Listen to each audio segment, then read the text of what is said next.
बिस्मिल्लाहिर्रहमानिर्रहीम। लाखों दरूद पाक हज़रत मोहम्मद सल्लल्लाहु अलैहि वसल्लम और आप सल्लल्लाहु अलैहि वसल्लम की आल पर।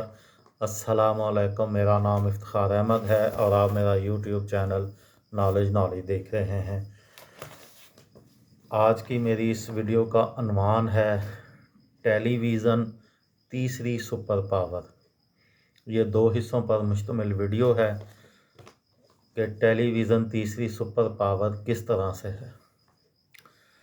21 नवंबर को टेलीविज़न का आलमी दिन मनाया जाता है।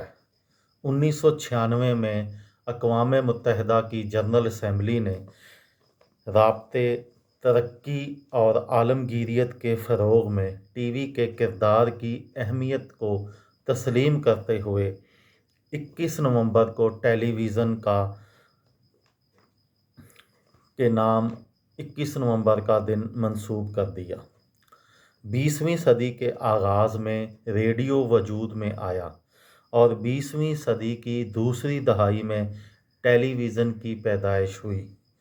बरतानिया का दावा है कि 1924 में एक Scottish engineer John Louie Baird ने तस्वीर को लहरों के ज़रिए एक मशीन से दूसरी मशीन तक अरसाल करने का कामयाब तजर्बा किया, जबकि अमरीकियों का दावा है कि फ्लो टेलर फारनवर्थ नामी लड़का, जिसके घर में बिजली भी नहीं थी, उसे 15 बरस की उम्र में ख्याल आया कि ऐसा क्या किया जाए कि मुतहर्रिक तस्वीर को रियाज़ियाती कोड में बदल कर रेडियाई लहरों के ज़रिए एक ऐसे आले तक मुंतकिल किया जा सके जो इन लहरों को दोबारा डीकोड करके स्क्रीन पर दिखा सके।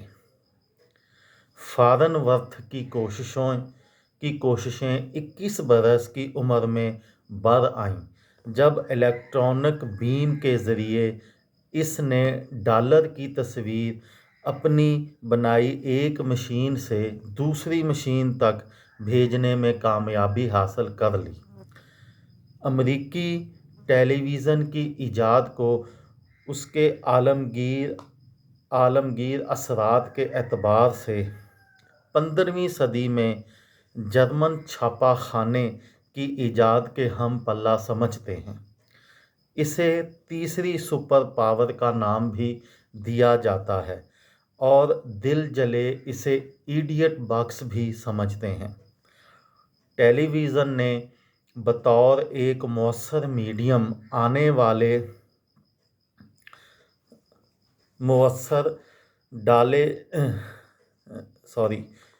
टेलीविज़न ने बतौर एक नए मौसर मीडियम आने वाले बरसों में अमरीकी मईशत, सियासत पर गहरे असरात डाले और इन असरात को फिर बाकी दुनिया ने भी महसूस किया और इसी मॉडल को अपनाया। 1940 के अशरे में टेलीविज़न पर मसनूआती इश्तिहारात आने लगे और अमेरिका में सार्फ क्लेम या कंज्यूमरिज़म का तेज़ी से फ़रोग़ हुआ। सार्फ कल्चर या कंज्यूमरिज़म का तेज़ रफ्तारी से फ़रोग़ हुआ। तजारती अदारों ने इस मीडियम का बड़े पैमाने पर तशहीरी इस्तेमाल शुरू किया और कुछ लोगों ने जब बड़े पैमाने पर तशहीरी इस्तेमाल किया तो कुछ लोगों ने टेलीविज़न को इडियट बॉक्स होने का ताना दिया और ये तासर पैदा होने लगा कि टेलीविज़न दरअसल मसनूआत के मुनाफा बख्श फ़रोग़ का ज़रिया है और सार्फिन को इस मीडियम से जोड़े रखने में इश्तिहारात के बीच कुछ ड्रामे और रोज़मर्रा दिलचस्पी के मौज़ूआत भी शामिल कर दिए जाते हैं। 1950 तक दुनिया में निसफ़ करोड़ यानी 50 लाख टेली विज़न सेट थे। इनमें 2/3 अमेरिकी घरानों में थे और आज 170 अरब घरानों में टेलीविज़न है और इस पर नशर होने वाले इश्तिहारात का हुजम पौने 2 खरब डॉलर है।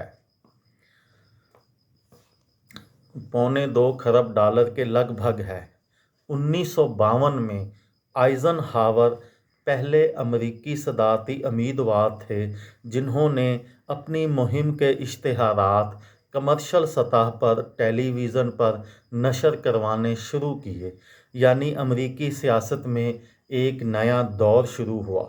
मगर टेलीविज़न की फैसलाकुन सियासी ताकत का मुजाहरा 1960 में सामने आया।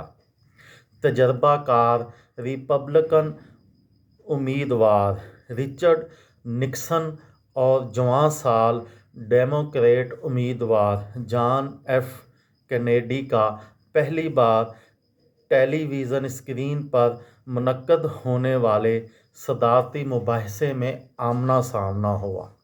इससे पहले वोटरों में निक्सन की मकबूलियत ज़्यादा थी, अलबत्ता टेलीविज़न पर रूबरू मुबाहिसे ने पांसा कैनेडी के हक में पलट दिया और वो लगभग 1,12,000 वोटों की अक्सरियत से सदर बन गए।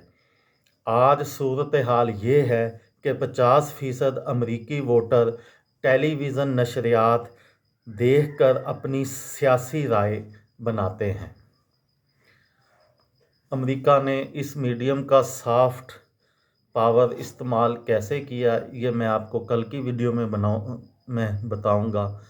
किसी दोस्त को, किसी भाई को, किसी बहन को इस वीडियो से फ़ायदा हो तो मुझे दुआओं में याद रखिएगा। दिल दिल पाकिस्तान, जान जान पाकिस्तान। अस्सलाम वालेकुम।